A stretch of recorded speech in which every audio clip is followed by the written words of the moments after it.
আসসালামু আলাইকুম। এ to Z HTML tag সিরিজের এই পর্বে এইচটিএমএল ডিএল ট্যাগ নিয়ে আলোচনা করব। তার আগে সবার প্রতি অনুরোধ থাকলে যারা ইউটিউব থেকে ভিডিওটি দেখছেন ওরা সরাসরি সাবস্ক্রাইব করতে পারেন, প্লিজ চ্যানেলটাকে সাবস্ক্রাইব করবেন। আর যারা মার্কআপ স্কুল থেকে ভিডিওটি দেখছেন ওরা এখানে লোগোতে হোভার করলে সাবস্ক্রাইব বাটন শো হবে, প্লিজ সাবস্ক্রাইব করবেন। আজকে টিউটোরিয়াল হচ্ছে এইচটিএমএল ডিএল ট্যাগ। ডিএল দিয়ে ডেসক্রিপশন লিস্ট বোঝানো হয়। ডিএল ট্যাগের মাধ্যমে বিবরণ লিস্ট তৈরি করা হয়, অর্থাৎ বিশেষ কোনো শব্দ বা নাম সহ তার একটি বিবরণ তুলে ধরা হয়। ইতিপূর্বে আমরা ডিডি ট্যাগ সম্বন্ধে বিস্তারিত জেনেছিলাম। এই ডিডি ট্যাগ হচ্ছে ডিএল ট্যাগের চাইল্ড ট্যাগ। ডিডি ট্যাগের ওপেনিং এবং ডিএল ট্যাগের ওপেনিং এবং ক্লোজিং ট্যাগের ভিতরে ডিটি ট্যাগ আসে যাতে কোনো একটি শব্দ বা নাম যুক্ত হয় এবং ডিডি ট্যাগের মাধ্যমে সেই শব্দ বা নামের বিবরণ দেওয়া হয়। তাহলে ডিএল ট্যাগ কি মোটামুটি আমরা কিছুটা ধারণা এখান থেকে নিলাম। এখন আমি যাব কোড এডিটরে একটি এক্সাম্পল করে দেখাবো। ডক টাইপ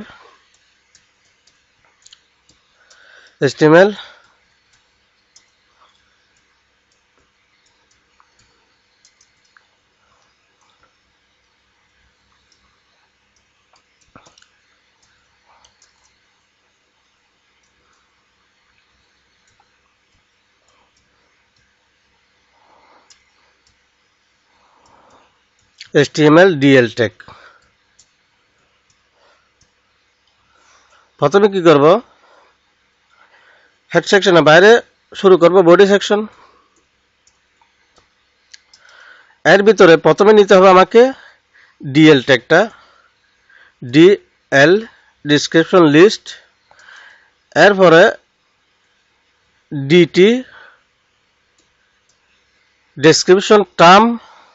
এর ভিতরে লিখতে হবে আমাকে, মনে করুন আমি লিখবো এইচটিএমএল, লিখলাম।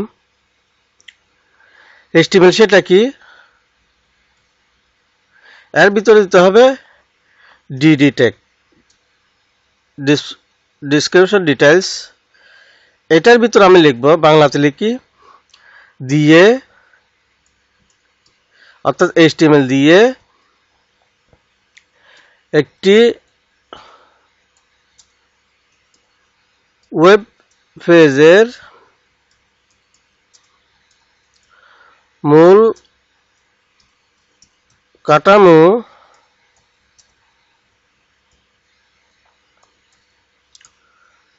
তৈরি করা হয়, এতটুকু লিখলাম। এখন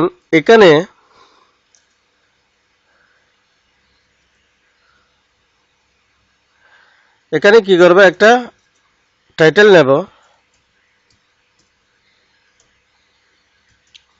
টাইটেলের মধ্যে লিখব হাইপারটেক্সট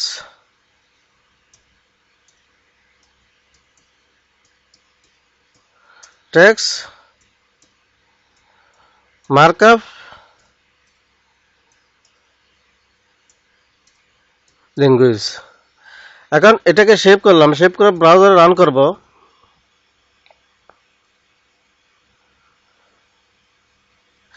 এখানে দেখেন এইচটিএমএল, এটা একটু আলাদা হয়ে এখানে আরেকটা কাজ করতে পারি, এটা বাংলাতে লিখতে পারি এইচটিএমএল।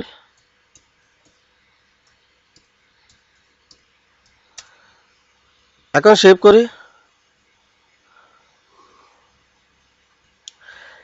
এখানে সেভ করার পর দেখলাম এইচটিএমএল দিয়ে প্রথমে এইচটিএমএল এটাই চলে এসেছে। এটা হচ্ছে একটা শব্দ, এমন একটি শব্দ যার প্রতিটি অক্ষরের একটি আলাদা শব্দ আছে। যেমন এস দিয়ে বোঝানো হয় হাইপারটেক্সট, টি দিয়ে বোঝানো হয় টেক্সট মার্কআপ, এইচ দিয়ে বোঝানো হয় হাইপার, টি দিয়ে বোঝানো হয় টেক্সট, এম দিয়ে বোঝানো হয় মার্কআপ, আর এল দিয়ে বোঝানো হয় ল্যাঙ্গুয়েজ। তাহলে হাইপারটেক্সট মার্কআপ ল্যাঙ্গুয়েজ এখানে যদি হোভার করি তাহলে এটা চলে আসছে যে টাইটেল ট্যাগের মাধ্যমে এটা দেখা যাচ্ছে। আর এটার কর্ম পরিচয় কি, এইচটিএমএল দিয়ে কি করা হয় সেটা এখানে এইচটিএমএল দিয়ে একটি ওয়েব পেজের মূল কাঠামো তৈরি করা হয়। এভাবে আমরা কোনো একটা বড় ধরনের প্যারাগ্রাফ লিখতে গেলে এভাবে আমরা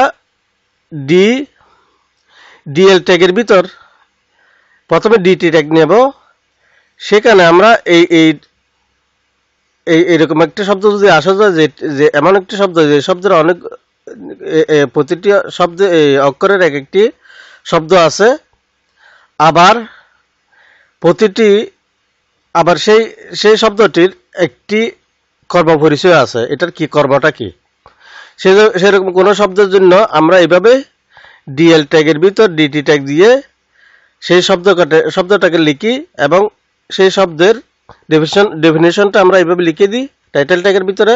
এরপর সেই কর্মপরিচয়টা কি সেটা দিয়ে কি করা হয় সেটা আমরা এইভাবে লিখে থাকি। এটা হচ্ছে ডিএল ট্যাগের মূল কাজ। তাহলে বন্ধুরা, ডিএল ট্যাগ কি, ডিএল ট্যাগ কিভাবে ব্যবহার করতে হয় আমরা মোটামুটি শিখলাম।